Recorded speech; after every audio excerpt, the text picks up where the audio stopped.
justicia necesaria para todos y más necesaria en época en que derechos fundamentales pueden estar disminuidos o pueden estar agredidos. Es por eso que me interesó muchísimo hablar de justicia, nuevas tecnologías y COVID, y le hemos pedido al doctor Mario Dadaro, que es, el doctor Adaro es miembro de la Corte Suprema de Mendoza, que nos hable del tema. Pero antes, como ustedes no lo conocen, pero yo sí, le pediría a Pablo de Rosas que lo presente, por favor. Pablo. Bueno, sí, gracias, Presidenta. Bueno, el doctor Adaro es nacido en Mendoza, en una localidad que le decimos nosotros en Mendoza, los independentistas de Mendoza, que es Palmira, y son independentistas porque se quieren hacer como si fuera un departamento propio y dependen de otra localidad que se llama San Martín.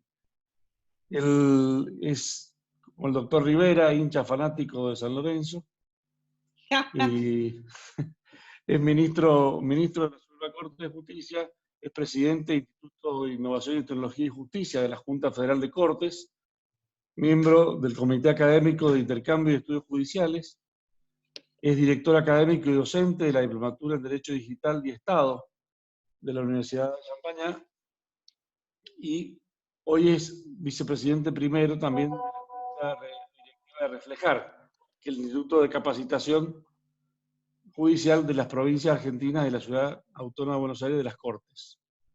Como abogado egresó de la Universidad Nacional de Cuyo y tiene 2 maestrías, una en Abogacía Digital y Nuevas Tecnologías de la Universidad de Salamanca, cuya tesis es Cibernética y la necesidad de un ecosistema de la gobernanza digital.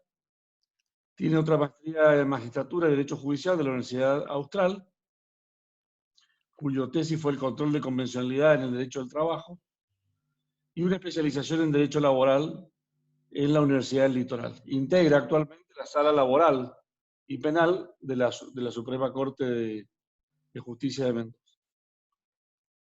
Como docente es profesor de Derecho del Trabajo y la Seguridad Social de la Universidad del Congreso, y en los antecedentes laborales ha sido concejal del departamento de San Martín, de la provincia de Mendoza, subsecretario de Trabajo de la Seguridad Social y ministro del Gobierno, Justicia y Derechos Humanos de la provincia de Mendoza, anteriormente al cargo de juez de la Suprema Corte de Justicia.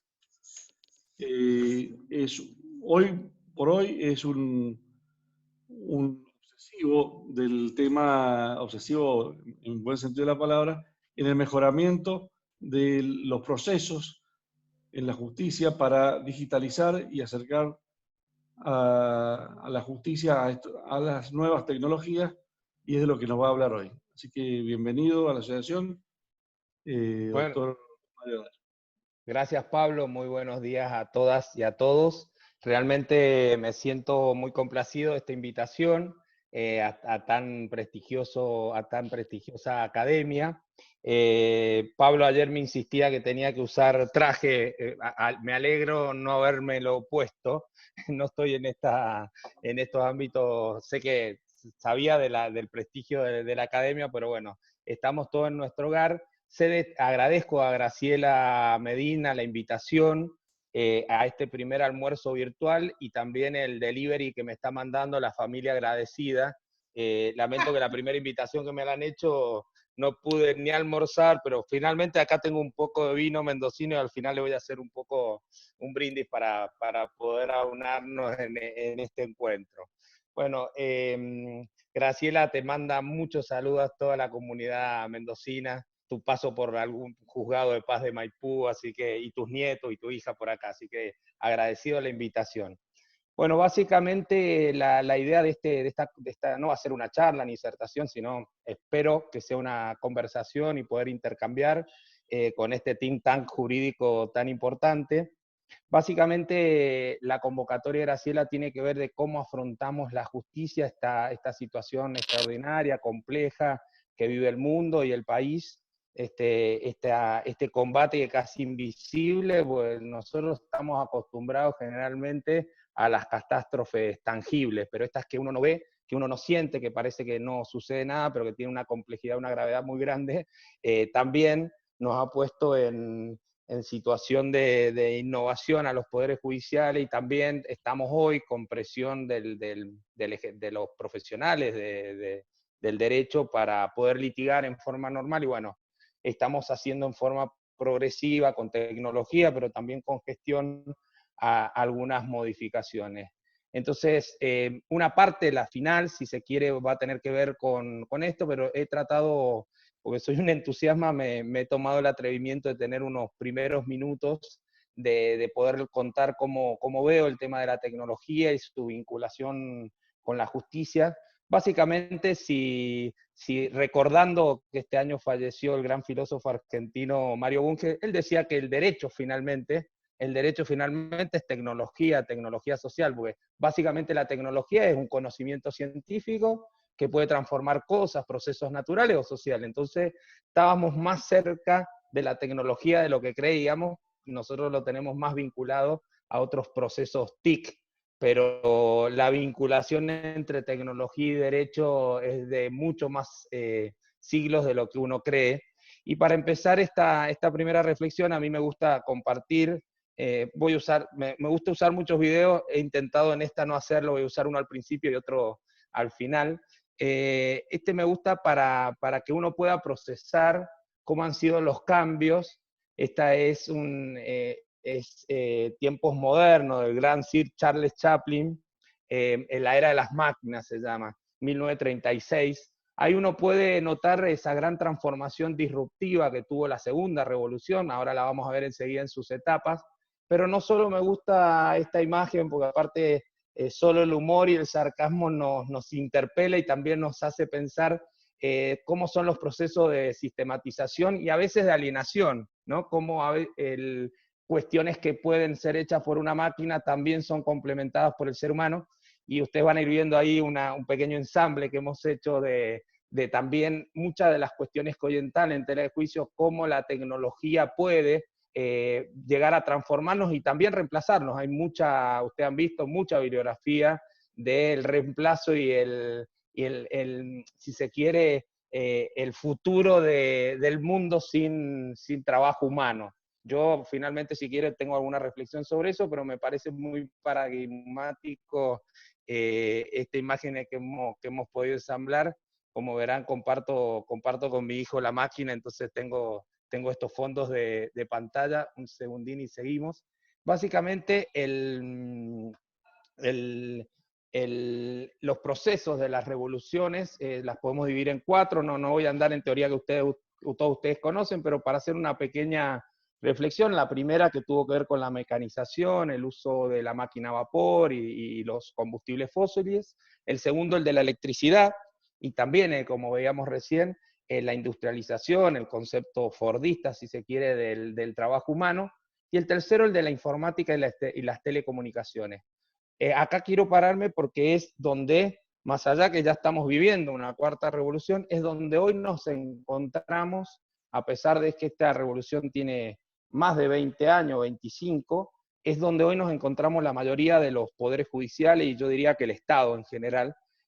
Solo estamos en el proceso de ver cómo digitalizamos, informatizamos, hacemos el salto que hoy le hemos llamado a la tecnología, pero todavía no estamos pensando en el proceso que viene, que es el proceso de las tecnologías disruptivas, la robótica, la domótica, la inteligencia artificial, el IoT o el Internet de las Cosas, que viene realmente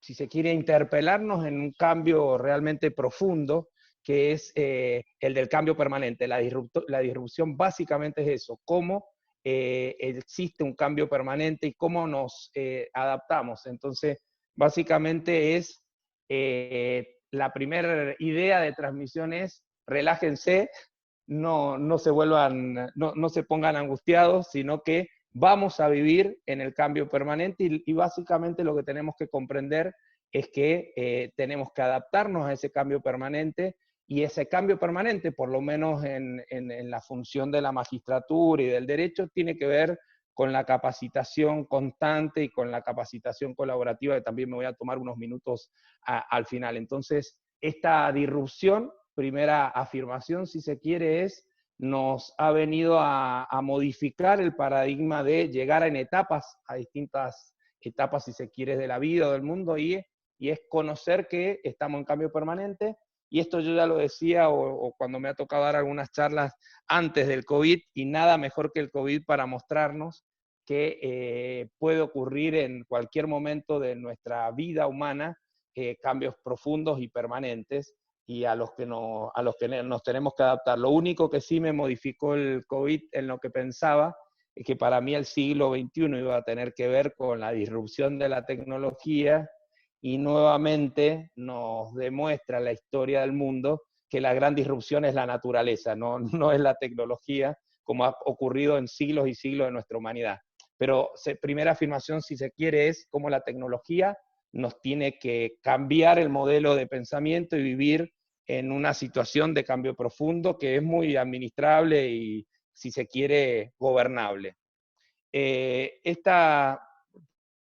Por ahí, este slide yo lo uso, es muy interesante porque siempre creí que la tecnología nos iba a aportar a la justicia básicamente dos grandes aportes, que era la eficiencia y los tiempos de la justicia. Pensemos que el gran reclamo ciudadano siempre lo ha sido, es los tiempos en que la justicia resuelve los conflictos a los que son sometidos, y creo que la tecnología ayuda, aporta, como vamos a ver más adelante, a esos tiempos. Y el otro gran reclamo es la transparencia. Y siempre hemos tenido en ámbitos de la magistratura, y entiendo que ustedes también, esta visión ciudadana de la imagen de la justicia, una justicia que probablemente no tenga todas las características de transparencia. Siempre me gusta decir que a las justicias provinciales se nos conoce más por ese edificio tan emblemático, y perdón, lo voy a decir en clave encriptada, el que lo quiera descriptar, pues es posible, digamos, ese edificio de Comodoro 3.14, cada uno lo puede traducir como quiera, y en realidad la justicia es mucho más que eso, y lo que también quiero afirmar es que esa imagen sobre la justicia ha sido histórica, y que nuestro proceso, si se quiere, ser que hay muchos constitucionalistas en esta academia, los procesos de legitimación de la justicia pasan por otro esquema, porque no tenemos procesos, si se quiere, electorales de legitimación, y tienen que ver con la credibilidad, la transparencia, probablemente la rendición de cuentas. Y lo otro que me gusta mostrar cuando muestro este slide, esta es una obra del Bosco, artista flamenco, muchos lo conocerán por el Jardín de las Delicias. Esta obra es una mesa, que es la mesa de los pecados capitales, está también en el Prado. Y si ustedes ven en el pecado de la avaricia, lo que está mostrando ahí en la obra, entre, como dice el slide, de 1505 a 1510, no hay fecha cierta de la obra. Pueden ver un juez, en ese caso era un juez del rey, con el sable, bueno, con el atuendo y la toga de un juez, y lo que ven en sus espaldas es una persona que le está entregando dinero para fallar o para dictaminar justicia. Es decir, me parece siempre simpática, la uso, y porque también me gusta ser disruptivo en el debate, la imagen sobre la justicia no es contemporánea, sino salvando el contexto de que no es la imagen, no es la justicia de la República en adelante, pero la imagen de la justicia siempre ha estado sometida a la consideración social, y creo que el trabajo de transparencia es un trabajo de legitimidad y de credibilidad cotidiana, y es donde se legitima el Poder Judicial. Básicamente también tiene que ver dentro del marco de los desafíos de ODS a 2030, el objetivo 16 está ampliamente vinculado con justicia, y con esto último no quiero detenerme mucho porque no quiero hacérselo tan largo, y estoy a la espera de los aportes y del debate que se pueda generar. Es la necesidad de una justicia eficiente, transparente y que garantice el acceso a justicia, y ese es uno de los objetivos mundiales de ONU, y el objetivo 16 está básicamente dirigido a justicia, el 17 es el de colaboración. ¿Qué más nos viene a ocurrir con la tecnología? Y básicamente ha habido una gran migración de la humanidad a lo digital. Hoy lo hemos vivido con el COVID, esta este paralelismo de la vida analógica y la digital, y está construyéndose, ustedes que son, su gran expertise es el derecho comparado, está construyéndose de hace tiempo un concepto de ciudadanía digital y nuevos derechos. A mí no lo he dicho antes, pero para repasar, porque la verdad que me parece muy impactante cuando uno repasa la métrica, o sea, la estadística de la tecnología es realmente impactante. Si uno pensara que en los últimos 10 años los usuarios de Internet han crecido el 580%, es inimaginable. Y después pensar qué pasa en un minuto de ese Internet. En un minuto de Internet, por ejemplo, se hacen 38 millones de comunicaciones por WhatsApp, 3.700 millones de búsqueda en Google. Digo, la métrica es realmente exponencial. Y finalmente, en lo que tiene que ver hay mucha de esto, yo a veces tomo algunos datos porque creo que a uno lo impactan. CEPAL, en un informe muy interesante del 2017 o 18, sostiene que toda la información generada por el ser humano se va a ir duplicando cada 3 años. Es decir, todo lo que hoy conocemos, dentro de 3 años, en información va a ser el doble. Por eso a veces se habla, algunos autores hablan del efecto Gutenberg contra el efecto Zuckerberg.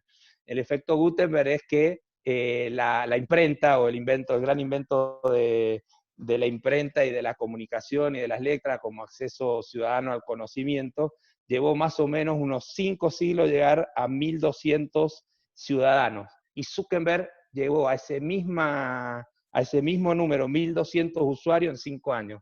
Digo, me pareció simpática, siempre me gusta para reflexionar los tiempos en los que estamos viviendo, básicamente.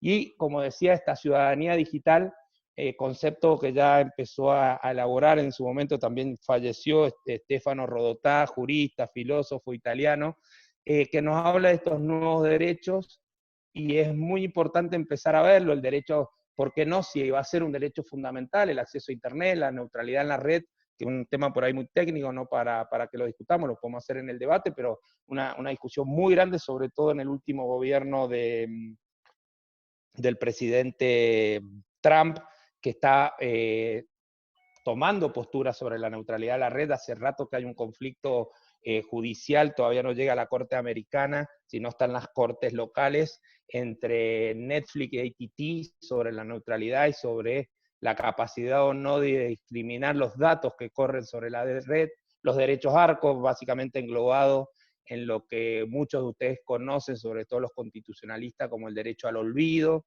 y aquel fallo trascendental de Coteja 2014 del Tribunal Europeo, el de la libre expresión y la autodeterminación.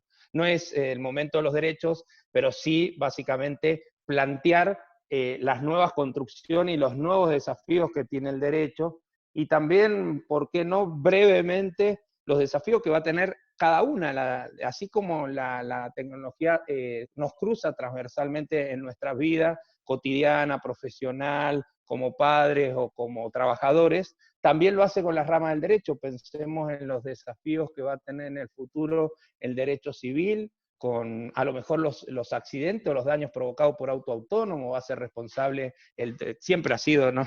Siempre cuando yo planteo esto, los grandes doctrinarios y los grandes profesores del derecho dicen, siempre están los principios generales del derecho, y es cierto, pero bueno, los nuevos desafíos van a tener que ver con los accidentes autónomos, en civil los smart contracts. Imagínense contratos diseñados por juristas y tecnólogos que se autoejecutan.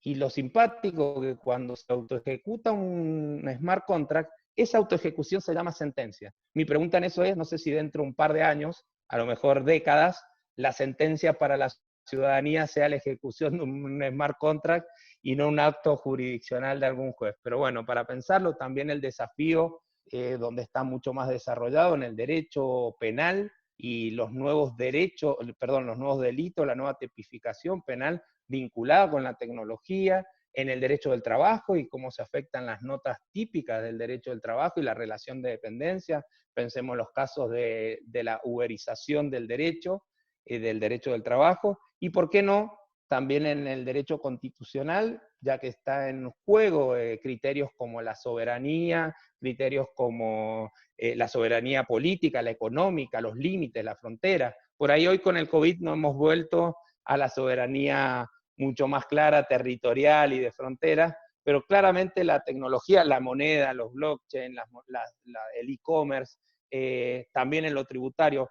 Entonces, en definitiva, muchos desafíos que la tecnología nos pone como sociedad y en este ámbito tan prestigioso también para reflexionar del derecho.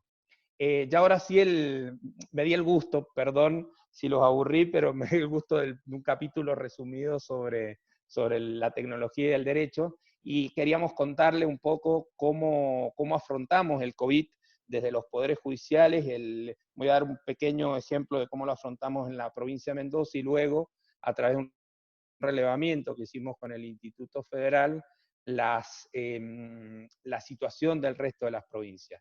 Cuando decimos por qué pudimos afrontar en estos 20 días muchas de las implementaciones tecnológicas, yo siempre digo, no es casual, siempre hubo una historia atrás, siempre hubo un innovador que pudo romper esas fronteras, esas resistencias institucionales que existen fundamentalmente en nuestro Poder Judicial, y en Mendoza ya había 3 ejemplos claramente muy importantes en lo que fuimos pioneros, y en eso debo reconocer en una corte tan prestigiosa como la que tuvimos, reconocer en la figura del doctor Nanclares, Jorge Nanclares, que fue un gran innovador, no solo en tecnología, sino en gestión con las oficinas judiciales y los juzgados de gestión asociada, y eso nos permitió que en el año 2002 ya Mendoza publicara en lista los decretos, los autos y sentencias, que luego de un conflicto muy grande en el 2006 con un compromiso ciudadano mostráramos el movimiento de expedientes. Es decir, hoy, desde el 2006 hasta ahora, cualquier ciudadano puede ingresar al sistema de movimiento de expediente y ver el movimiento de todos los expedientes. Claramente algunos están pseudonimizados, con reserva, en los que tengan la obligación procesal de la reserva, pero se puede ver todo el movimiento. Eso fue una gran discusión, si era solo acceso para los profesionales del derecho o para la ciudadanía, y Mendoza creo que en forma acertada publicó todo el movimiento expediente. Eso da la otra cara de Jano, digamos, que es, yo en ese momento litigaba, siempre fui laboralista, y litigaba en el fuero del trabajo, y este movimiento sirvió, por ejemplo, para que muchas empresas de servicios eventual usaran este movimiento expediente para hacer una especie de clearing del trabajo y saber si un trabajador era más o menos conflictivo según la cantidad de causas. La otra cara de transparencia, datos abiertos, y un debate también que me parece interesante dejarlo planteado en la academia. Y finalmente la notificación electrónica, en la que también fue pionero Mendoza. Toda esa base hizo que hoy pudiéramos afrontar esta situación de trabajo remoto, de justicia remota, de otro modo. A través de un proyecto del Banco Mundial, en el 2010 se nos financió no solo HART, es decir, todo el data center, que tenemos doble data center por seguridad, sino también reingeniería y empezar el camino del expediente digital. Lo hicimos a través de un código propietario que es Jurix, de la empresa Unitech, y fue desarrollada primero en juzgados pilotos y ahora lo estamos extendiendo al resto de los fueros.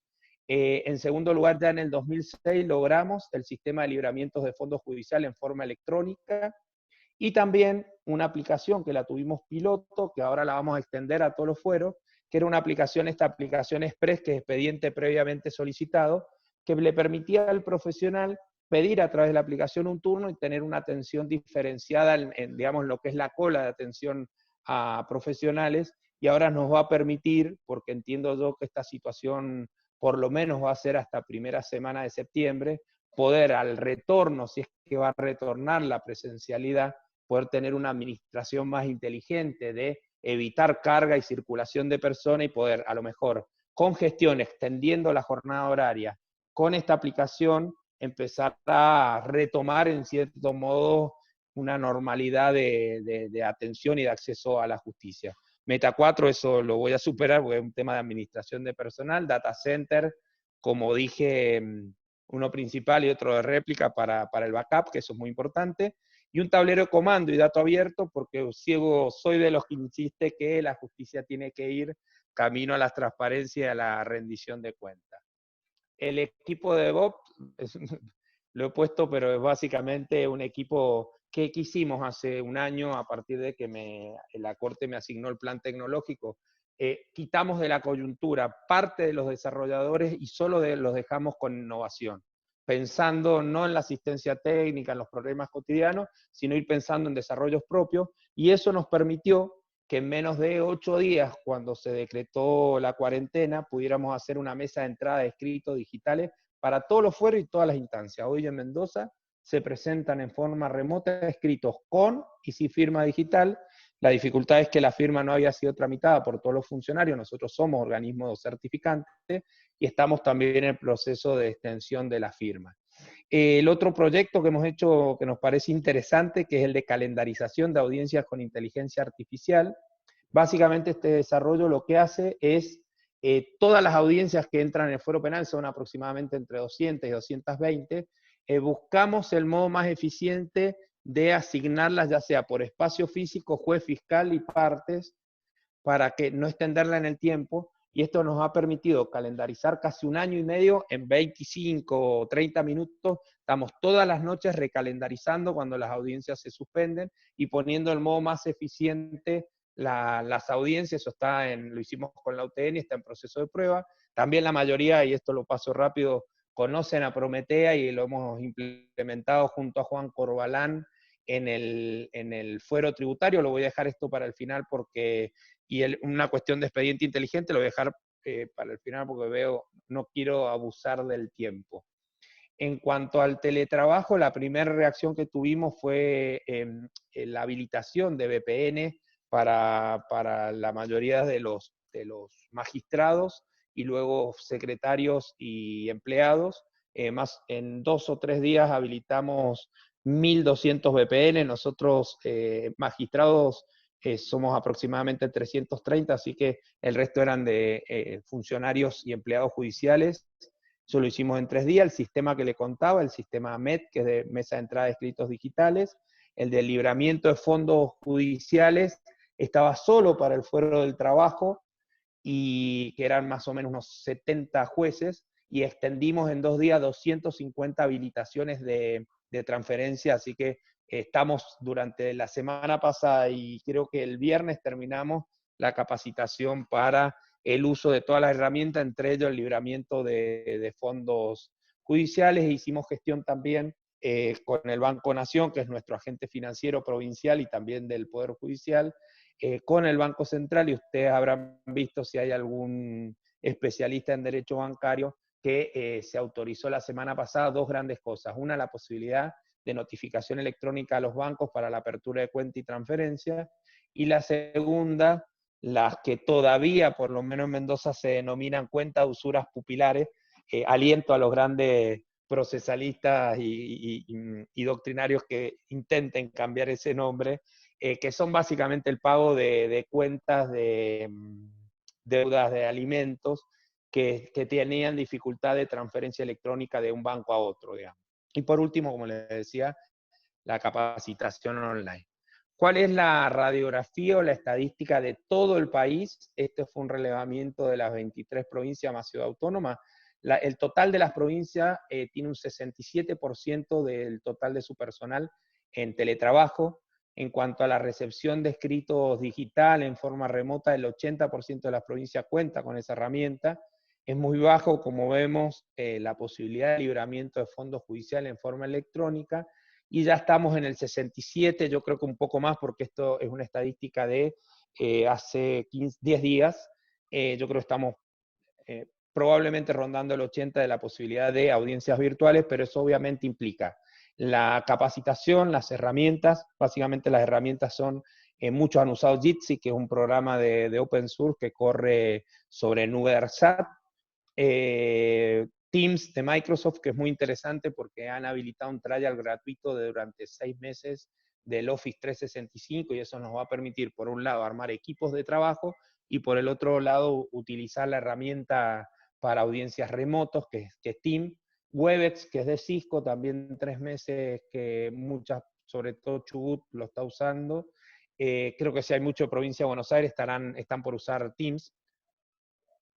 Y bueno, la nunca bien discutida y bienvenida Zoom, que tiene todas sus características, ya la habrán leído.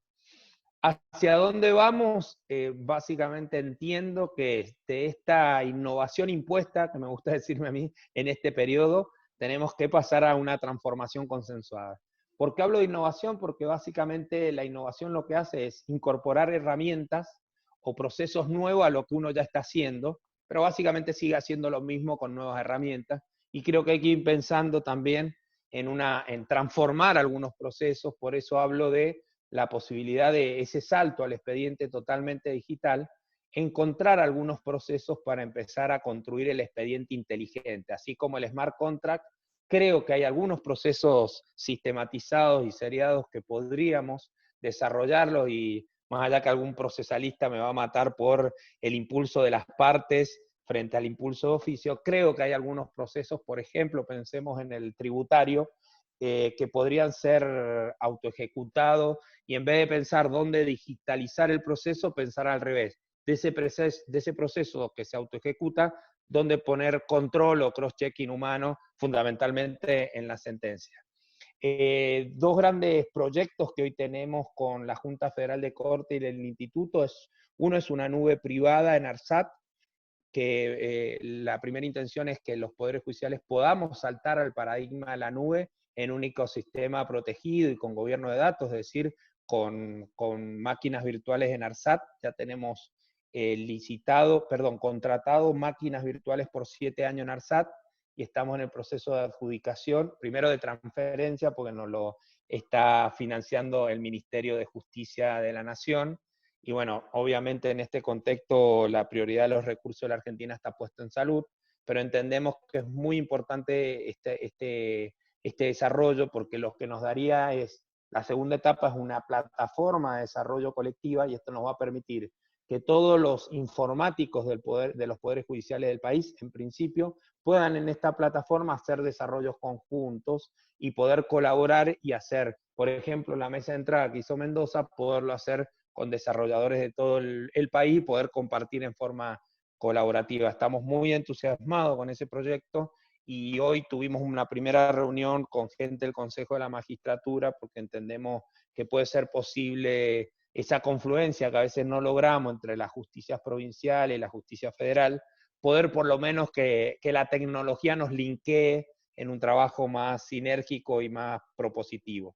Y el Data Lake fundamentalmente es otro proyecto que es básicamente conceptualizado en la idea de el gobierno de los datos del Poder Judicial, la apertura y la transparencia de esos datos, y con gobierno de datos y el Data Lake nos va a permitir, es una cuestión técnica pero simplificada, es poder gobernar los datos de justicia, poderlo hacer abierto con escalas de acceso, pero sobre esos datos gobernados poder, y tagueados, o si se quiere procesados tecnológicamente, poder montar plataformas y desarrollo de inteligencia artificial y de data analítica, y también hacer data science. Me parece que ese es el camino por donde hay que ir. Y finalmente, y a esto apelo a los grandes doctrinarios de la Argentina, la colaboración con los protocolos. Ahora estamos con el protocolo del uso de las herramientas para audiencias remotas. Yo creo que un protocolo estamos tratando de armar un equipo con CONICET, investigadores del CONICET, y con el FASTA-Lab de Mar del Plata, es el protocolo de la evidencia digital. Va a haber que transitar en algún momento un camino para poder discutir desde el derecho de fondo y de los procesalistas cómo se incorpora la evidencia digital. Si afirmamos que nuestra vida se ha trasladado, parte de nuestra vida, a un mundo digital, en ese mundo digital van a haber acciones humanas con consecuencias jurídicas, y sin duda que la incorporación de la evidencia digital a los procesos requiere investigación, requiere desarrollo y también protocolo para la garantía de derechos en estos procesos, así que también dejo abierta esa posibilidad de debate.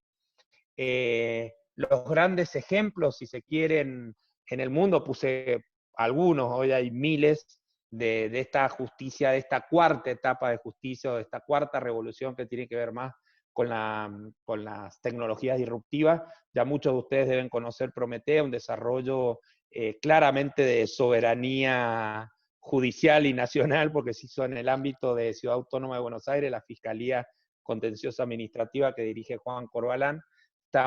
Somos parte de ese equipo y nos parece muy interesante que sea un uso de desarrollo interno, porque también muchas de estas tecnologías requieren confianza y desarrollo en ámbitos donde la resistencia puede ser muy alta, y que sea desarrollado del propio Poder Judicial, creo que colabora. Eso es básicamente una herramienta de Machine Learning predictiva y también de comprensión del lenguaje natural y textos, que nos facilita mucho los procesos. Nosotros en Mendoza lo estamos tratando de desarrollar en los tributarios, que son jurisdiccionales en la provincia de Mendoza, y también en lo que tiene que ver con convenios y acuerdos en el fuero del trabajo y en el fuero civil. Cleros, muchos de ustedes lo deben haber sentido, es una tecnología de arbitraje, si se quiere, distribuida o colectiva sobre blockchain, que permite a través de la herramienta del arbitraje resolver conflictos prejudiciales. La herramienta de eBay a mí me parece muy interesante, porque es un modo, tanto eBay como la que ven abajo, que es una plataforma que hizo el gobierno de Brasil sobre el e-commerce y el consumidor, permite resolver en ámbitos extrajudiciales y a través de mediación de ODR, básicamente, resolver conflictos en el e-commerce en plataformas propias.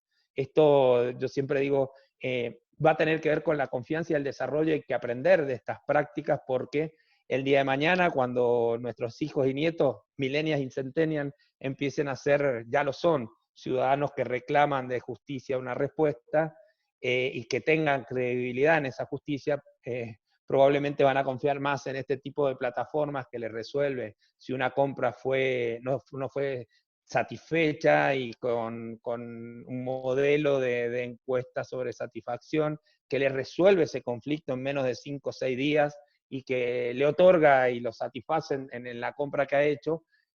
Probablemente, yo siempre digo que mi hijo Manuel, mi hijo más grande, que utiliza mucho el e-commerce, va a confiar más en esa plataforma de resolución de conflictos que su padre, que es ministro de la Corte, que se va a tener que excusar y que probablemente su conflicto se lo resuelva en 2 años con mucha suerte. Y después tenemos, lo que ven ahí es el logo del Tribunal de Northampton en Londres, que ha hecho una justicia directamente de ciudadano a juez. Son para pequeñas causas, le llaman los londinenses, pero son para causas menores de 100.000 libras esterlinas, son más o menos unos $170.000, y que solo se accede pagando una tasa de 27 libras, y hay un contacto directo ciudadano de reclamo con el juez, y se resuelve. Es uno de los primeros tribunales en línea, y sin duda deben haber escuchado los ejemplos de jueces robot, tanto en Estonia como en China. Son básicamente procesos de sistematización y de respuesta automatizada de justicia. Pero quise ponerlo esto para no aburrirlo, y estoy abierto el tiempo que necesiten para el debate, pero como algunos ejemplos de justicia disruptiva y de nueva generación de justicia. Y por último, me parece que dentro de las capacidades, como decía, los cambios permanentes y a la disrupción permanente, solo hay un modo de afrontarla, que es con la capacitación permanente y continua, con comprender. Yo haya aprendido hace más de 3 o 4 años que estoy con tecnología, y debo confesar, aunque no quede bien en estos ámbitos, me junto más con tecnólogos que con doctrinarios o con abogados, siendo ministro de la Corte. Pero lo que aprendí de la tecnología es un nuevo modelo que me parece muy interesante para la transmisión de las organizaciones. La tecnología desarrolla en modo horizontal, es colaborativa, co-crea y es sinérgica. O sea, básicamente, si todos esos valores los pudiéramos transmitir a organizaciones como las nuestras, que son verticales, jerárquicas, de arriba hacia abajo, las instrucciones, las directrices, me parece que el modelo de tecnología con el modelo de gestión y liderazgo me parece interesante, y ahí finalmente tiene que ver cómo pongo el trabajo en equipo y la creatividad en la innovación. En educación, básicamente el concepto que ustedes ya mucho conocen, también nos pone o nos ha puesto en interpelación, si no vieran cómo las universidades han salido rápidamente a instalar procesos de e-learning y de formación a distancia, algunos con lo que han podido, contratando una herramienta, otros con mayor capacidad o mayor backup humano han podido desarrollar otras técnicas, pero que uno, como yo les decía recién, que uno use tecnología no significa que ha hecho un proceso transformador, y me parece que el modelo va a tener que ver con una enseñanza que ponga foco, y eso nos cuesta muchísimo. Yo admiro y amo a profesores que me han enseñado el derecho de otro modo, y créanme que son los grandes profesores que hoy recuerdo y que añoro poder por lo menos tener un poco de ese ejemplo, que son aquellos profesores que disrumpieron en el modo de enseñar el derecho, que comprendían más al alumno que al conocimiento, y creo que hoy la tecnología, con la cantidad de acceso al conocimiento, también nos modifica eso, y la idea es que, y lo estamos haciendo en Reflejar, que es las escuelas judiciales del país, de capacitar por competencias, y este concepto de 2006 de Siemens de conectivismo, que habla de 4 capacidades, no solo para el que enseña, no solo el conocimiento de la tecnología, sino también el conocimiento de la pedagogía, y finalmente la herramienta de la comunicación. Eso es como un gran desafío que tenemos en Reflejar. Y por último, el último desafío, ya hablaba un trabajo que hizo Gustavo Vélez en el INTAL, en el BIT, habla del concepto de cobotizar. Es un concepto, parafraseando a algún coterráneo vicepresidente argentino, es un concepto en este caso sí positivo, que sería la idea de confluencia de la tecnología y el ser humano, confluencia positiva entre tecnología y ser humano. Creo que hay que derribar muchas fronteras, hay que derribar prejuicios. Los prejuicios uno generalmente los construye desde el desconocimiento, entonces mientras uno más conozca, más se forme, seguramente este proceso sinérgico se va a ir dando. Y finalmente les quiero, finalmente el mensaje es, mientras más fortalezcamos aquella manda constitucional del preámbulo de afianzar la justicia, vamos a ir más en búsqueda de esa paz social que en estos contextos más que nunca se está requiriendo. Y ya espero no haberlos aburrido, termino con un video que, si muchos han visto alguna charla mía,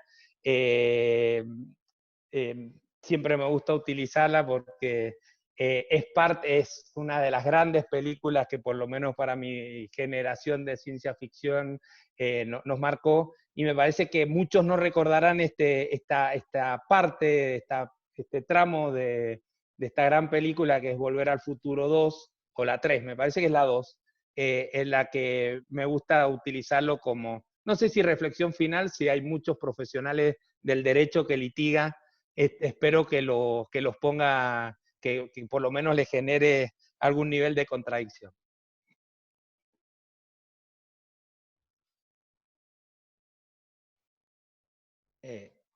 Bandage.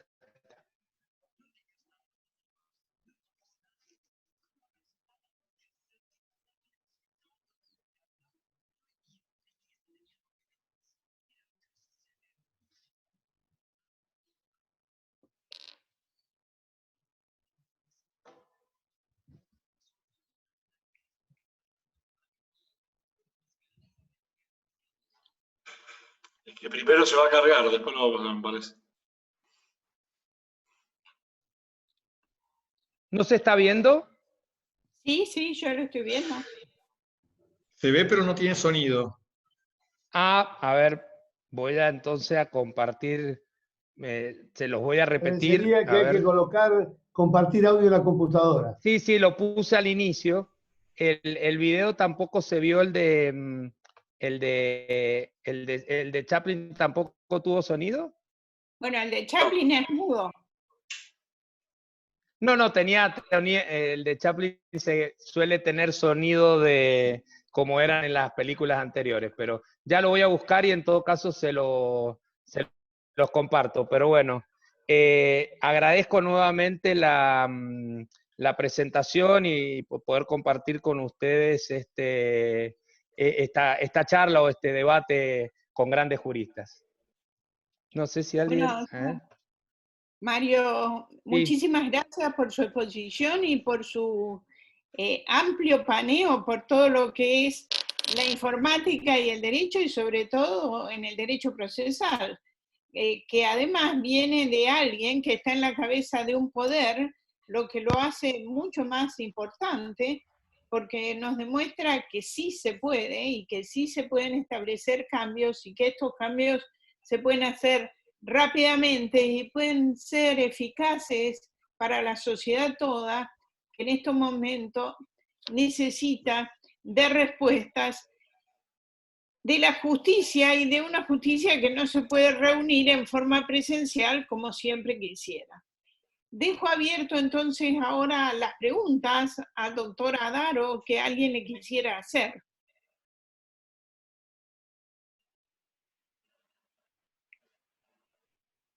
¿Salimos de Zoom? No, salimos de de la pantalla compartida, pero seguimos conectados. Muy lindo tu fondo de pantalla, Daniel. Y Facultad Activa está en movimiento, ahí difundimos tu artículo. Bueno, ¿puedo, ya que estoy con la palabra? Ahí voy a poner en honor a la doctora, voy a poner el fondo, a ver, creo que por ahí también lo vi a Enrique Zuleta también, Sí, yo ¿no? había pedido la palabra también. Ah, Muy bien. ¿Arranco?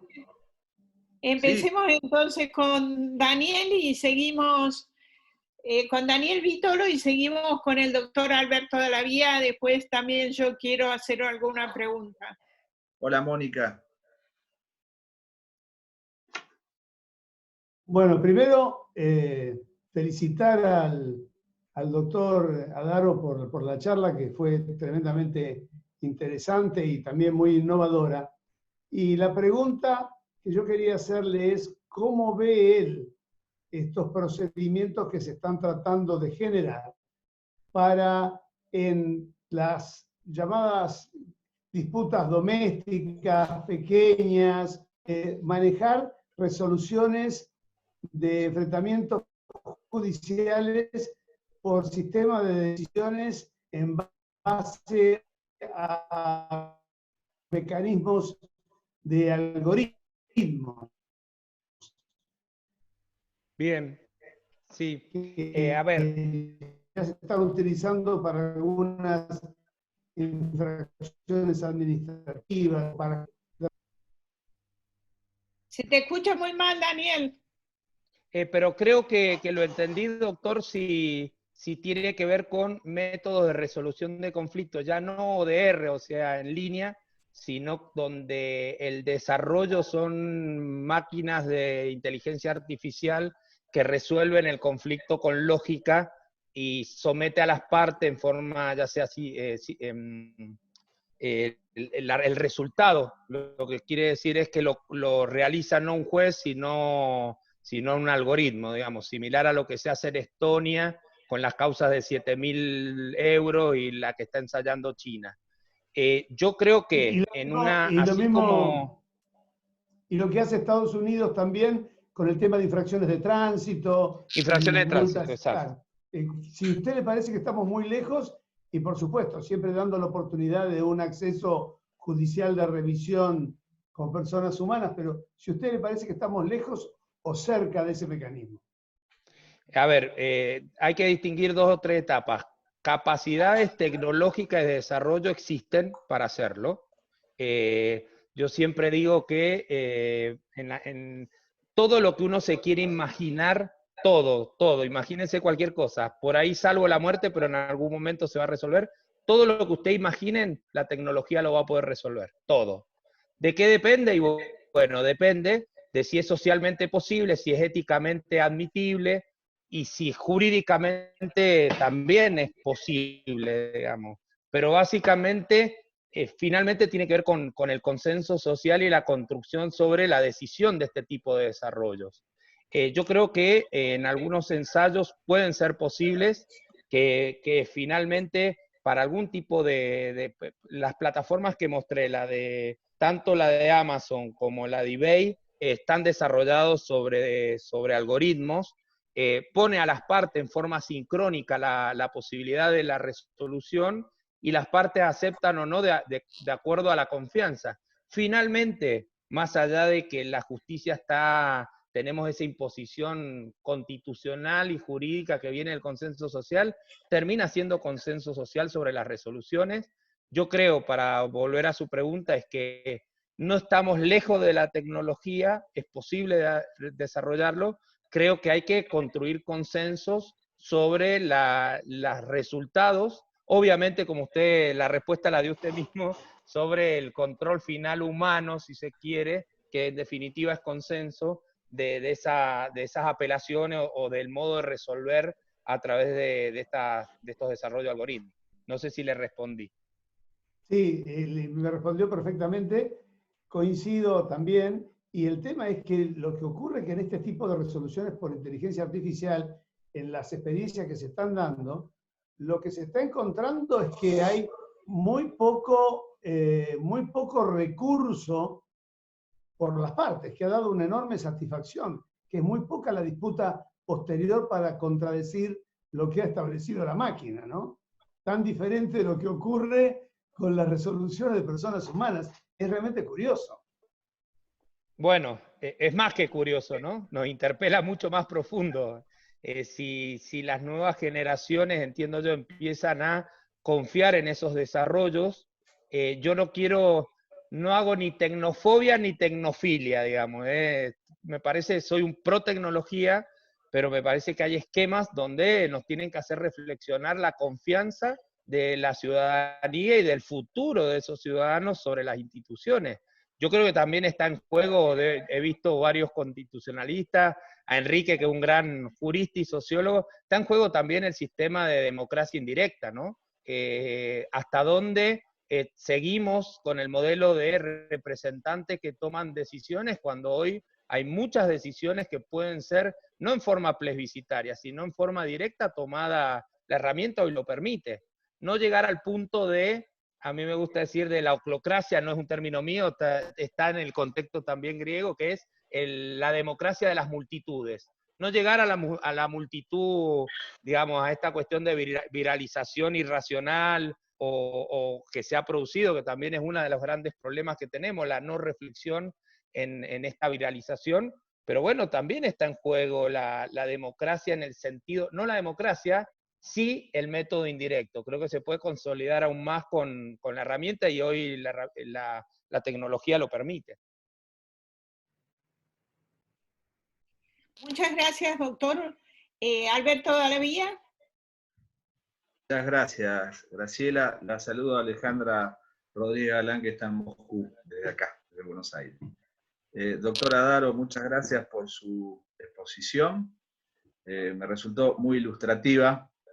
Yo no soy tecnólogo, solamente le quiero contar que en la Cámara Electoral, en una acordada de la semana pasada, hemos dispuesto que, como no queremos parar con la revisión de cuentas de las elecciones presidenciales, todos los partidos políticos nos tienen que presentar la información escaneada. Les dimos tiempo que así lo hagan, porque el cuerpo de peritos auditores podría trabajar inclusive desde su casa en forma remota. Nosotros tenemos 80 personas en este momento que trabajan de manera remota, porque nos negamos a estar de feria, a pesar de que la Corte así lo ha dicho.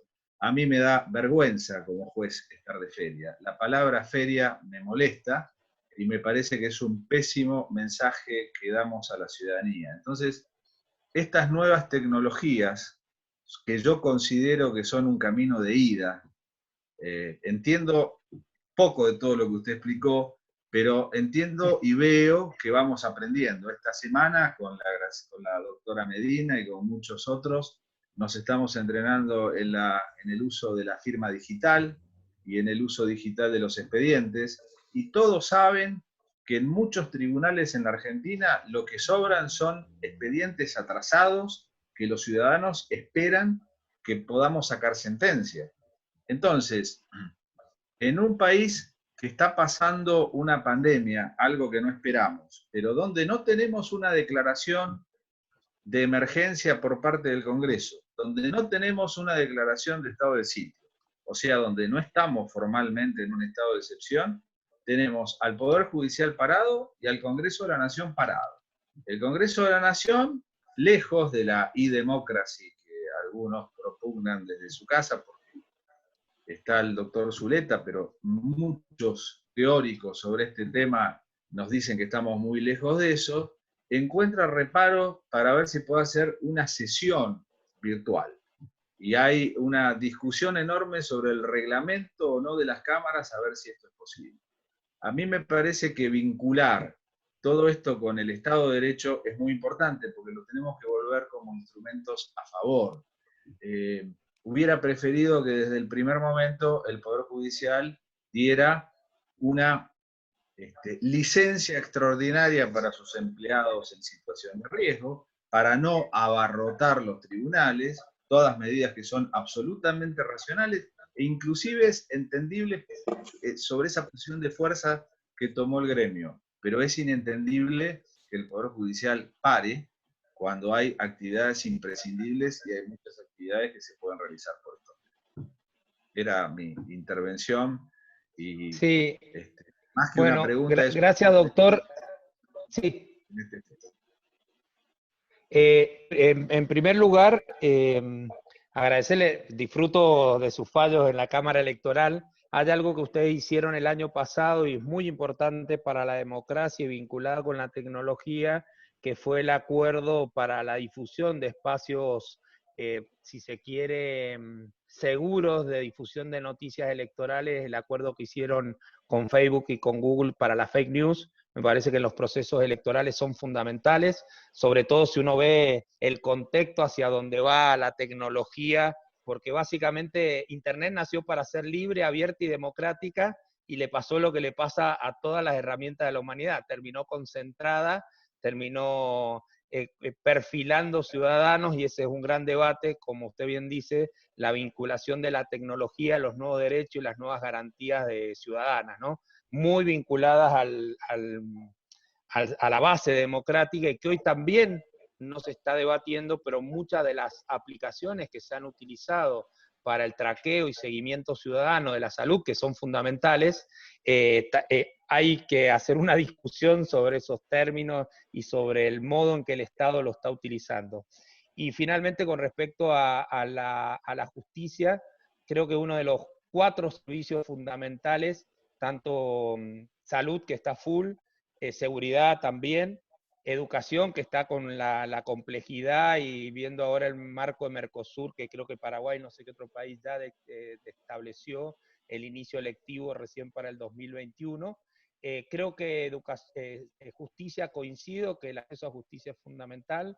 Nosotros, si usted hicimos un proceso gradual, la primera acordada de los primeros 5 días sí tuvo una característica de caso urgente, pero ya la segunda o tercera acordada, conforme a los decretos nacionales, extendimos a un montón de actividades procesales. Hay herramientas, ahora estamos trabajando con el Dialab de la UBA, muchas herramientas disponibles y gratuitas para poder litigar. Creo que va a depender de la capacidad y la innovación de los jueces, también de la capacidad del ámbito profesional, creo, y de la buena fe, porque van a haber muchas herramientas procesales que se van a utilizar, y que también es necesario el consenso con quienes litigan, y nosotros estamos pensando que este proceso, que va a durar por lo menos hasta septiembre, sigue priorizándose. Sin duda, la prioridad hoy del país y de nuestro pueblo es la salud, pero tenemos que pensar en algún proceso de no solo tecnología, sino en una justicia de horario extendido, que pueda administrar en forma inteligente la concurrencia a tribunales. Nosotros estamos largando ahora una aplicación de turnos para todos los fueros y todas las instancias. No llegamos a montarle a la aplicación desarrollo de IA para que sea más eficiente, y es probable que un profesional consiga turnos en días distintos, y eso lo queremos ir afinando, pero me parece que el camino, coincido con ustedes, que la justicia, después de que pasó el primer impacto de los primeros 15, 20 días, tenemos que hacer todo el esfuerzo para volver. Nosotros estamos terminando hoy, y vinculado con la pregunta del doctor Vítolo, a todos nuestros mediadores los capacitamos en menos de 15 días en técnicas de ODR y en una plataforma para hacer tanto mediación sincrónica como asincrónica, que también va a ser fundamental para el primer inicio de resolución de conflictos.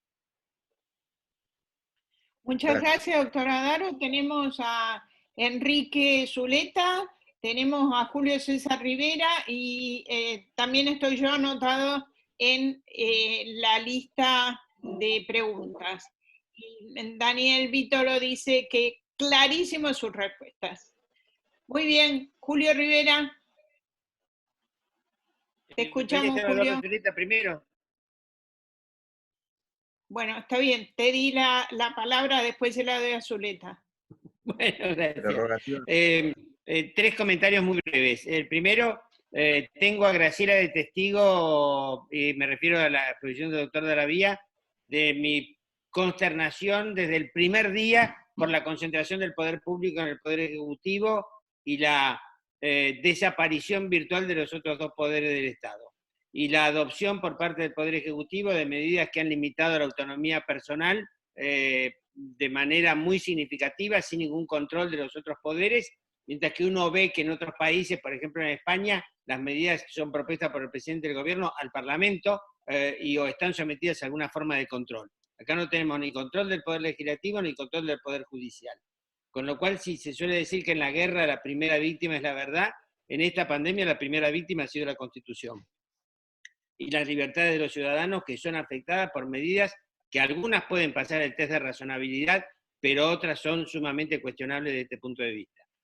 El segundo, ya relacionado más directamente con la exposición del señor ministro de la Corte de la provincia de Mendoza, es que en otros ámbitos, particularmente en algunos ámbitos más desarrollados tecnológicamente, los procesos se desarrollan sin papel y solo por vía electrónica, como sucede, por ejemplo, en los arbitrajes de nombre de dominio, en los cuales se desarrollan pura y exclusivamente por vía electrónica. Y ahora, en materia de arbitraje internacional, por ejemplo, la Corte de Arbitraje de la Cámara de Comercio Internacional ha sacado alguna serie de resoluciones para seguir los arbitrajes exclusivamente online, suprimiendo prácticamente todo el soporte papel. De modo pues que los abogados y los árbitros que trabajan en esos procedimientos continúan trabajando de manera ininterrumpida e incluso se han iniciado y se inician permanentemente nuevos procedimientos arbitrales bajo la regla de la CCI.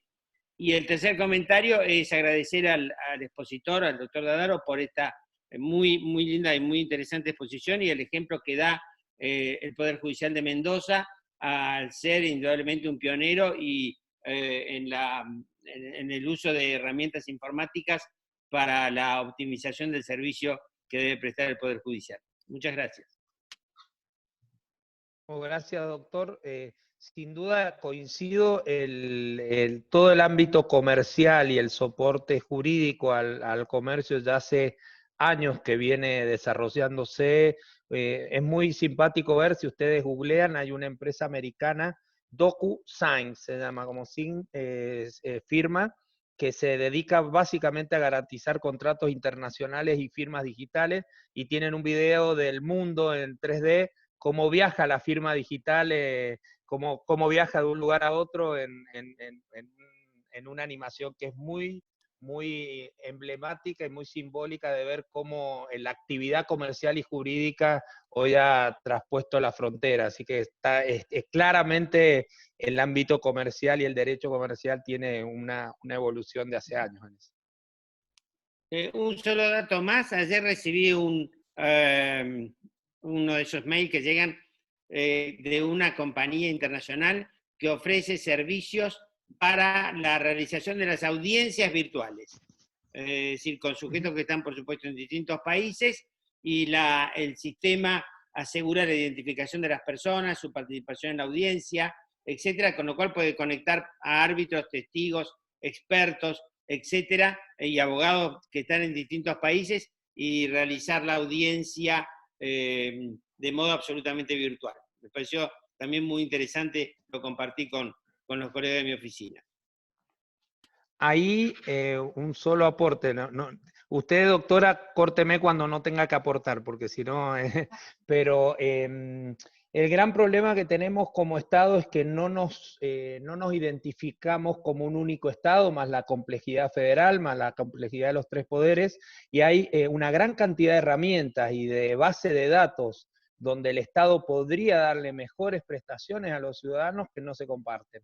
Nosotros estamos intentando ahora con el RENAPER tener 3 tipos de ingreso de validación de persona, uno es el de huella digital, el biométrico, que lo vieron la semana pasada lo habilitaron para el Banco Provincia de Buenos Aires, y el de prueba de vida, que eso nos permitiría mejorar, digamos, si se quiere, porque va a ir evolucionando el modo en que se hacen las audiencias remotas y la acreditación de identidad en las audiencias remotas. Muchas gracias, doctora Adaro, y bueno, saludo también a Alejandra Rodríguez Galán, que está en Rusia y que está ahora con nosotros. Hola Alejandra, ¿cómo estás? Muchas gracias, Graciela, un saludo para todos, muy contenta de estar acá hoy con ustedes, y muchas gracias al doctor Adaro por una brillante exposición. Ahora Hola, tiene la Alejandra. palabra. Hola, Alejandra. Hola, Pablo. Y la Hola, compañera Alejandra, ¿cómo Mónica y bueno, estás? tantos colegas. Muchas gracias, hola, ¿cómo estás? ¿Qué hora es allá, Alejandra? Bueno, Gracias, ahora Alberto. Eduardo Zuleta había pedido la palabra para hacer alguna acotación. Eduardo. Enrique. Quería hacer 3 o 4 pinceladas rapidísimas para tener tu reacción y dentro de la técnica de ir y venir muy rápidamente. Tenemos ante todo el tema de la emergencia. Y la emergencia ha puesto al rojo vivo varias tendencias que estaban planteadas. Entonces, la primera que se me ocurre que tendríamos que pensar, y es muy importante el papel de los jueces proponiendo, porque nada va a venir ni del gobierno, ni del parlamento, ni de los diarios, va a venir de los jueces o no va a venir. Las reformas que valgan van a venir del sistema de justicia. Si los jueces no están ocupados de esto, no va a pasar nada. Que es el tema que lo mencionaste al pasar, de que gran parte de estas reformas necesitan superar una interpretación muy anacrónica del federalismo, en el cual cada provincia tiene en estos temas una suerte de soberanía que tiene que ver, por supuesto, con la Constitución, ¿no es cierto? Pero establece unos compartimentos estancos donde depende no del Estado provincial, de los gobernadores de turno, muchas innovaciones que son relativas por lo menos al país. Nadie se le ocurriría a los bancos de Mendoza marginarse de los bancos nacionales o a las compañías de seguro o a muchísimas actividades. En el Poder Judicial esto es un problema enorme. En este momento, en los países unitarios europeos, en casi todos, se conoce mejor en el caso español, están preparándose leyes que muy probablemente salgan de procesos de necesidad y urgencia para regular toda esta revolución que ha tenido la informática en estas semanas, meses. Esto no puede pasar y que vuelva de pronto el médano y tape todo. Entonces, ¿cómo se hace para que esto se consolide y funcione, pero funcione nacionalmente? Porque si no tiene una dinámica nacional, las experiencias provinciales dependerán siempre de verdaderos héroes civiles. En Mendoza ustedes han hecho eso porque están Anclares y porque estás vos. Y se pelean cada 4 meses a muerte con los gobernadores que no los toleran. Entonces, eso requiere de los jueces una suerte de heroísmo y de capacidad para afrontar las dificultades de ir contra la corriente, que en Mendoza ustedes lo han hecho. Acaban de atravesar una crisis con Cornejo y ya han entrado en varias con el nuevo gobernador. Porque a los gobernadores no les interesa eso, y no les interesa a los abogados, y no les interesa a muchos sectores, porque eso es una regulación de la inmediación. Es una revolución del derecho, del acceso a la justicia.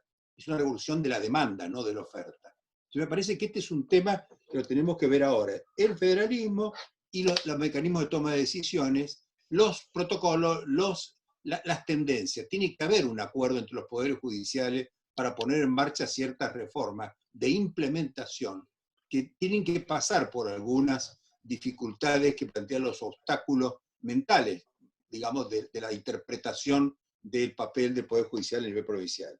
Después está el tema del fondo. Vos empezaste, y a mí me gustaría una reflexión tuya en algún momento, sobre esto tiene que ver con la revolución de los derechos. Pusiste mucho énfasis. Bueno, hay que decirles a los que no están acostumbrados a estar en la red y a trabajar en estos temas, que los derechos en esta materia están vinculados a los deberes. Son impensables. Todo derecho en la red se sustenta en deberes. Todos los días a las 6 de la tarde bajan el martillo en Wall Street y se perfeccionan trillones de contratos. Y esos contratos están basados no en los derechos de las partes, sino en los deberes de las partes, que son muy fuertes. Por eso no son escritos y no es necesario y se pueden regular y pueden estar los algoritmos y todo eso, porque los deberes son más importantes que los derechos. No puede un operador acordar con otro operador una particularidad de las operaciones. Las operaciones son cada vez más algo que tiene que ver más con deberes y derechos mutuamente interrelacionados. Y eso en la informática es claro. Por eso la informática judicial es a la informática lo que la música militar es a la música. Es un género bastante atrasado. Si ustedes hablan de esto que están hablando hoy con un banquero, con un hombre del mundo financiero, o del mundo del petróleo, se muere de risa. Estas cosas hace 30 años que están funcionando. A nadie se le ocurriría que puede tardar un proceso de implementar unos juzgados 3 días, 5 días, se hacen un fin de semana. Cuando el banco cierra a las 3 de la tarde, empieza a operar y el lunes hay error cero, funcionando todas las firmas digitales, todo perfectamente homologado. No existen errores, jamás existen errores. Estas cosas están muy evolucionadas y tenemos que sortear. Y con esto termino, que es una tecnología que es disruptiva porque está rompiendo con la mentalidad de los jueces y sobre todo, nosotros acabamos de terminar en la Facultad de Derecho de la UBA el segundo estudio, lo hicimos en diciembre, lo entregamos, de necesidades básicas insatisfechas, necesidades jurídicas. Fueron 2 grandes estudios regulados por la metodología de la OCDE, uno se hizo a instancias de la gestión de la doctora Pinto, después del doctor Bueres, no se pudo aprovechar porque hay que empezar a distribuirlo ahora, pero el gran dato de eso es el muy potente reflejo de la sociedad argentina adaptándose a estas cosas. El reclamo al sistema de justicia, y ese reclamo tiene varios nombres, pero uno fundamental, la gente quiere suprimir intermediaciones.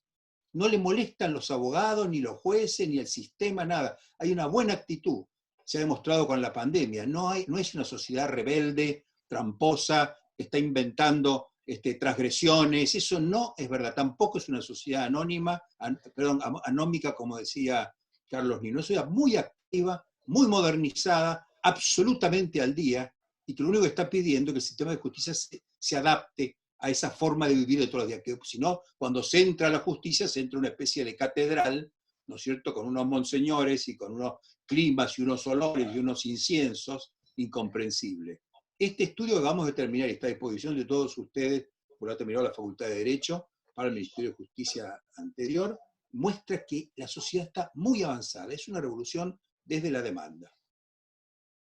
Bien, gracias Enrique, porque bueno, sos de los profesores que mencioné inicialmente, no en forma personal, que siempre me ha inspirado, aparte no solo el cariño, sino el respeto, y son 3 grandes temas que voy a tratar de tener por lo menos una reflexión. En cuanto al federalismo, coincido, muchas veces, si se quiere, somos un país de concepción federal, pero de acciones unitarias, pero a veces uno de los grandes temas que tenemos que discutir, y no es tecnología, es hasta dónde el federalismo en justicia afecta o no al acceso y a la equidad.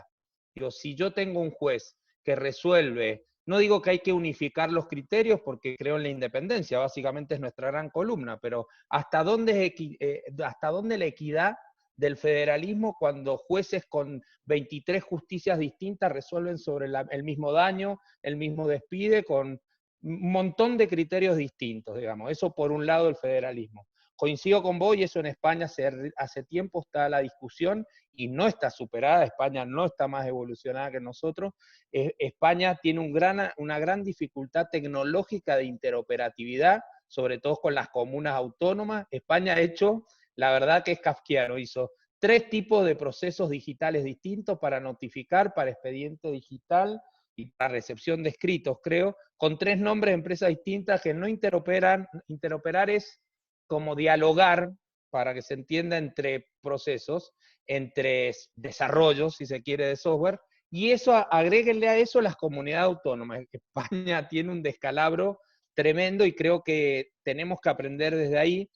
Y me parece que la tecnología nos puede aportar lo que recién les decía. Hoy tuvimos una reunión muy interesante con un miembro del Consejo de la Magistratura Nacional y dije, mira, me parece que la tecnología nos puede dar si se quiere, la matrix importante de trabajo colectivo, colaborativo, que no tenemos ni desde las instituciones, ni desde el derecho, ni desde las, si se quiere, las estructuras políticas, porque la verdad que en ese sentido la tecnología es aséptica, y el nuevo modo, como les decía más temprano, de desarrollo es colaborativo. Podemos hacer, a ver, si yo desarrollé en Mendoza la MED, que es una mesa de entrada digital en código abierto, la pongo disponible, por eso le tenemos mucho aliento a la posibilidad de construir esta nube, porque no solo va a ser de archivo, de storage, de expedientes, sino de desarrollo conjunto. Y esa resolución que yo pude conseguir, imagínense, no solo a los poderes judiciales, ¿cuántas instituciones del Estado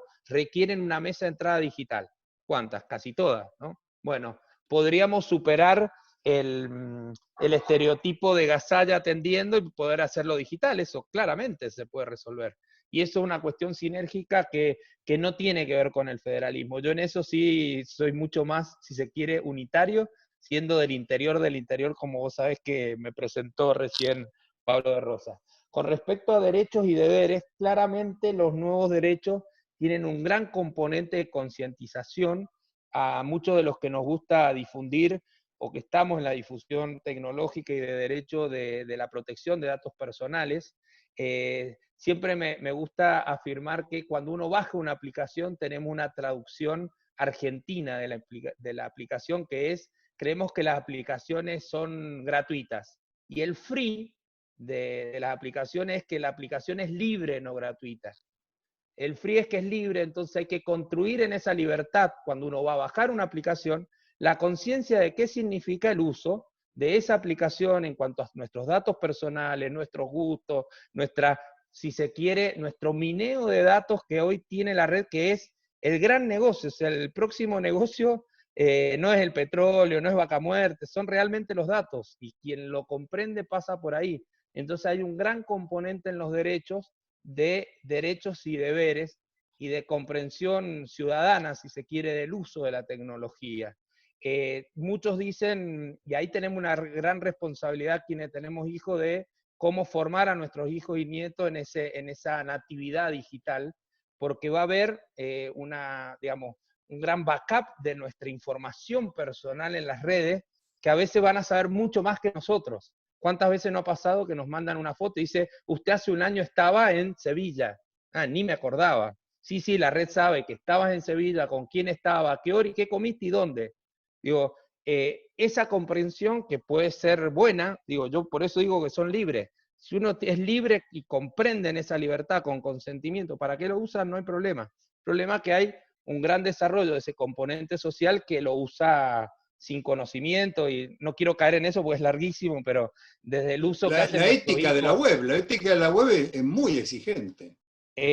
Ahí el trabajo en el que estuve antes del COVID, que bien lo dijo Pablo, que tuve la oportunidad de hacer en Sevilla, es el planteo es que hay que armar un ecosistema ético de abordaje, si querés, multiactoral, no es solo del Estado, sino de todos los actores, y termina siendo regional o mundial. Y me parece que ahí lo tenemos que debatir. En algún encuentro que tuve en enero, fuimos al MIT con un grupo de argentinos, salió la idea de una discusión por lo menos ética de la tecnología regional. Por ejemplo, y recién hablábamos con el doctor Dalavía, hasta dónde el uso de la tecnología puede afectar o no valores democráticos. O sea, los europeos ya ni se lo discuten, pero creo que nuestras frágiles democracias latinoamericanas requieren que un valor incorporado ético al desarrollo tecnológico sea claramente la democracia. Otro valor sin duda es la exclusión social. O sea, todo lo que sea desarrollo tecnológico que excluya socialmente, también tiene que ser debatido éticamente. No quiero profundizar ahí, pero me parece que tenemos tareas multidisciplinarias, transdisciplinarias, sociólogos, politólogos del derecho, y básicamente lo último hay que ponerlo en la agenda de la política. Yo que me gusta ser un impulsor de esto, me encuentro con muy poca conocimiento y respuesta en la agenda política de este tema. De hecho, el gran ejemplo fue que el año pasado casi se aprueba una ley de responsabilidad de intermediarios de Internet que tuvo media sanción en senadores. Era un proyecto de Fellner y Pinedo, que es un proyecto básicamente desarrollado por Google. No tengo ningún problema con los grandes multinacionales de la tecnología, pero que le eximía de la responsabilidad subjetiva de la intermediación de noticias en Internet. El doctor Dallavia lo debe saber mucho más. ¿Y saben por qué se trabó? No se trabó por un reclamo ciudadano. Se trabó porque parte del sector periodístico argentino sostenía que le utilizaban las noticias en forma gratuita en esos portales. Entonces, ¿quién trabó a los grandes intereses? Otros grandes, pequeños intereses del lugar, pero no hay ni debate ni conciencia ciudadana, y el poder político aprobaba sin ningún tipo de debate. Pueden ir a ver el libro de sesiones de esa ley, que es por lo menos de la media sanción. Yo no quiero caer en eso, pero...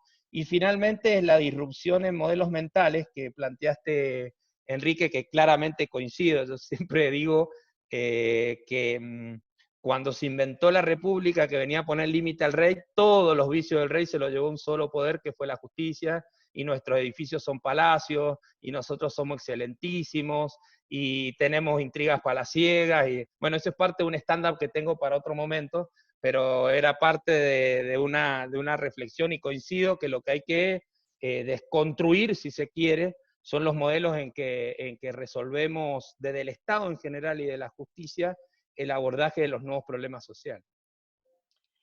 Yo le quería pedir a Pablo Palazzi, sé que estás presente, y ya que sos el número 1 en nuevas tecnologías digitales y derechos, ¿y no querés hacer algún aporte, Pablo?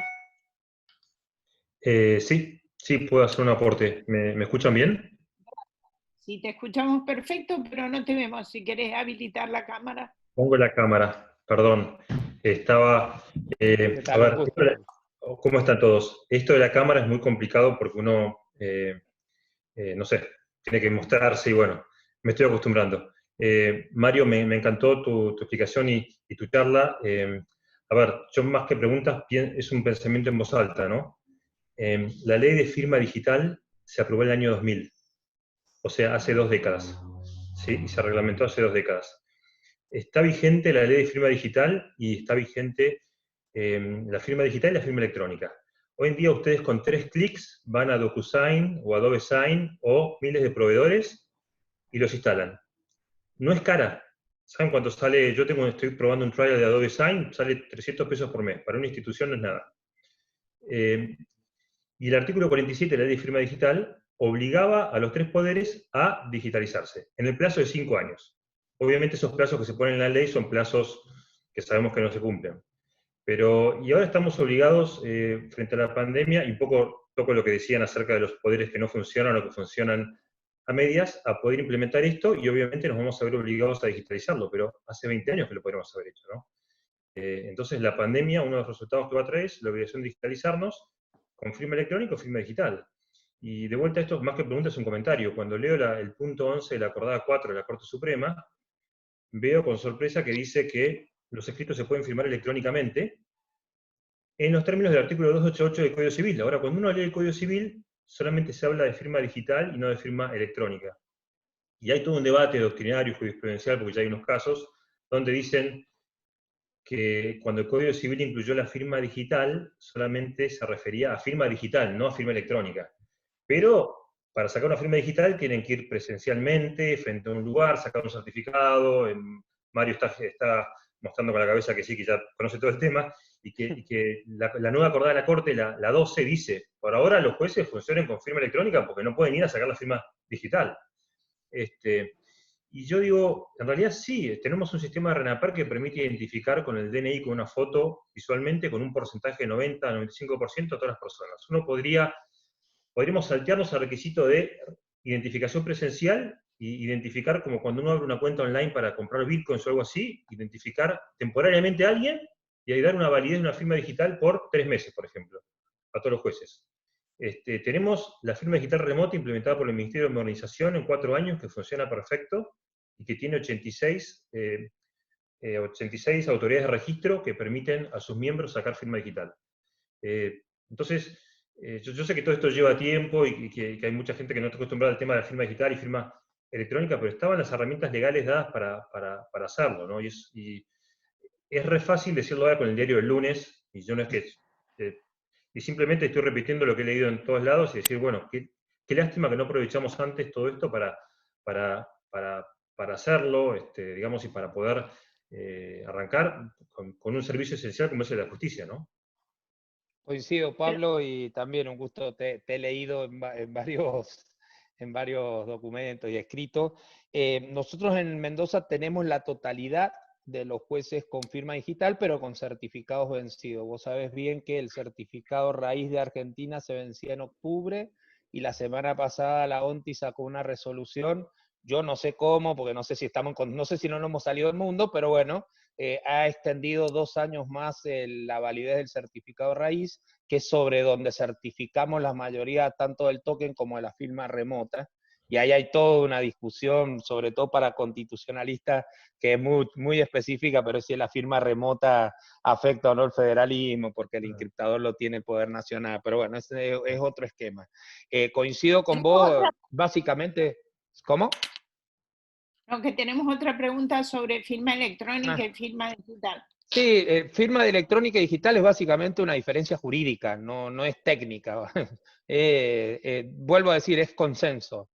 Si lo da o no el órgano certificante es digital, y si cualquier otra de las herramientas que vos decís es electrónica.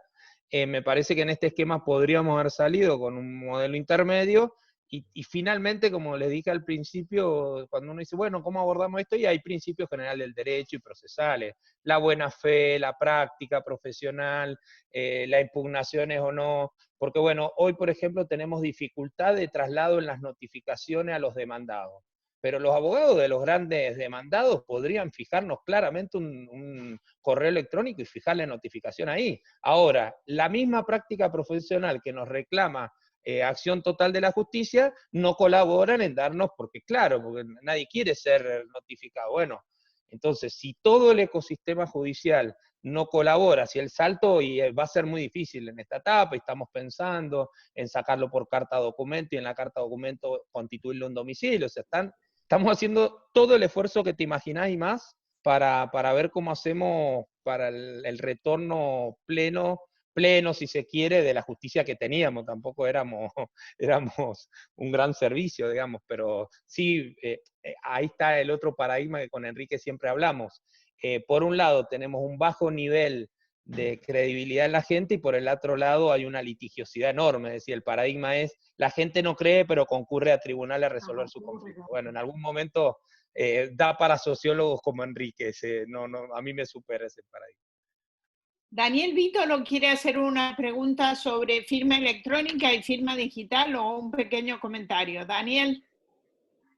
Sí, quería comentarles, tanto a Pablo como al doctor Adaro, que este tema de la diferencia entre firma digital y electrónica no es una cuestión menor a la hora de los problemas. Por ejemplo, fíjense ustedes lo que está ocurriendo en estos momentos. Hay un debate interno en la Inspección General de Justicia respecto de muchísimas sociedades SAS que han sido constituidas por más de un sujeto, donde solo uno de ellos tenía firma digital y los demás tenían solamente firma electrónica y no digital.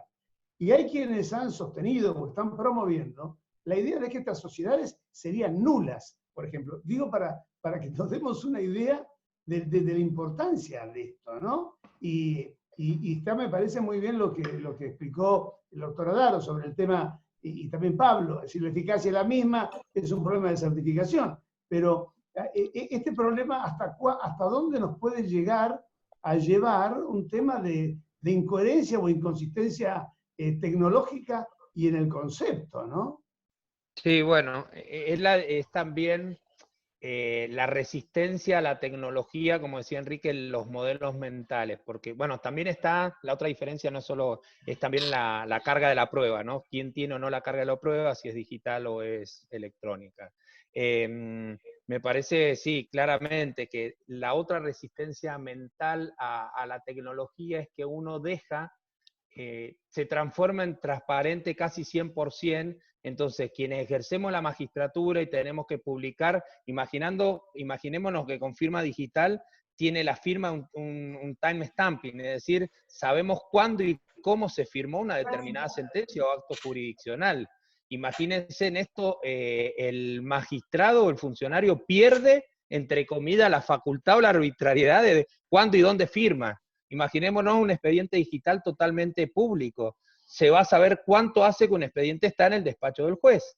Entonces creo que todo lo bueno que trae también tiene la resistencia de si se pierden los datos, si el backup, eso lo he escuchado 1000 veces. Yo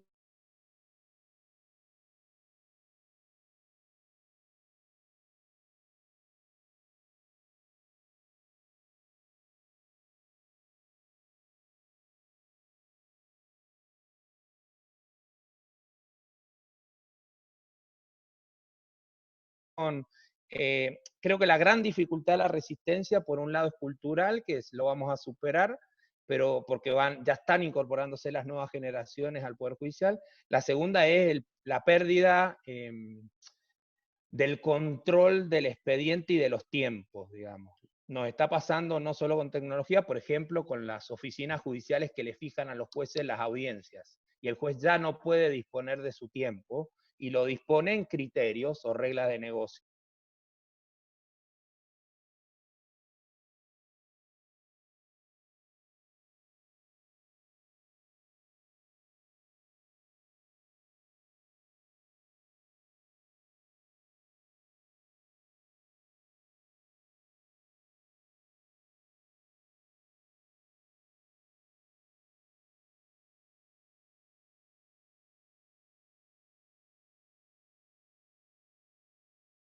¿O es hasta me estoy refiriendo al libramiento de los fondos judiciales online? No, no tiene límites. La única dificultad que teníamos son dos dificultades, básicamente. La categoría impositiva de los profesionales, porque tenemos la responsabilidad o la carga pública de hacer las retenciones en determinadas categorías. Entonces, bueno, hay que sacar la liquidación y retener, entonces eso nos dificultó, pero técnicamente no hay dificultad de la transferencia en el monto total a la cuenta, digamos. Y después había otra dificultad, eran las redes. Ah, bueno, una cuestión que nos planteó esta semana la Caja Forense sobre que le hiciéramos la previsión a la caja de los fondos de la caja sobre esos fondos. Porque acá el libramiento de los fondos judiciales en forma online solamente se da hasta un monto muy reducido, hasta 20.000 o 30.000 pesos. No, y el resto tienen que venir a buscar el oficio, con lo cual no sirve para nada. Porque bueno, no sé, coincido. Ahí lo que hay también es una mala práctica procesal en algunos fueros, fundamentalmente en los que tienen pacto de cuota litis. Fueron los que más resistieron en la transferencia electrónica, pues todos sabemos que uno va, cobra físicamente con el cliente y el pacto se ejecuta in situ, digamos. Entonces nosotros no tenemos montos, límites, se transfiere todo tipo de montos.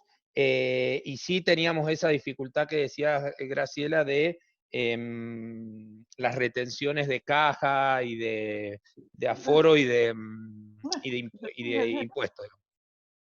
Bueno, estimados amigos, ¿alguien tiene alguna pregunta más para el tan generoso conferencista?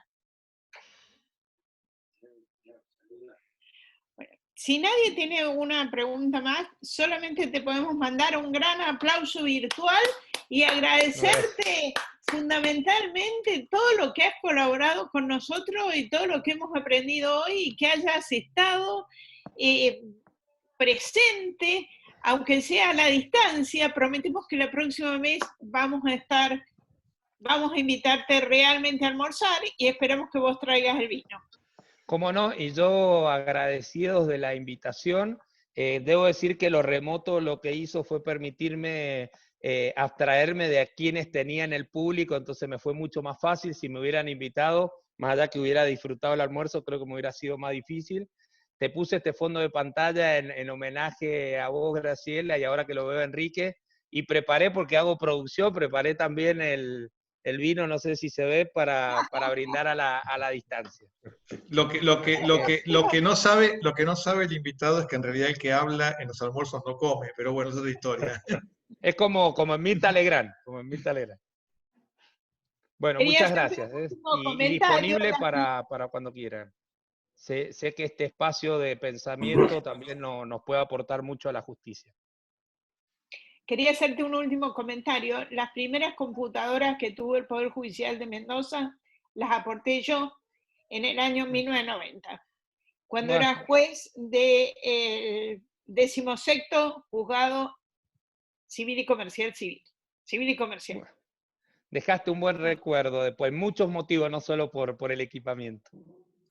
Muchas gracias. Entonces, muchas gracias a todos. Y nos despedimos y me ha alegrado verlos de nuevo a todos. Si no hubiera sido de esta manera, no nos hubiéramos visto. Un saludo muy especial a Alejandra, que nos sigue desde Rusia. Y esperamos que en la próxima compartan las novedades de Rusia. Con mucho gusto, muchas gracias a todos, y realmente muy lindo verlos y muy esperanzador lo que el doctor Mario Adaro nos ha transmitido hoy. Ojalá que vayamos por ese camino. Muchas gracias. ¿Qué hora es en Rusia? ¿Qué hora es en Rusia, Alejandra? Ahora son las 7:45, 8 menos cuarto de la noche. Está empezando a oscurecer más tarde y la calle está muy tranquila. Un abrazo al embajador. Muchas gracias, cómo no. Un abrazo. Muchas gracias.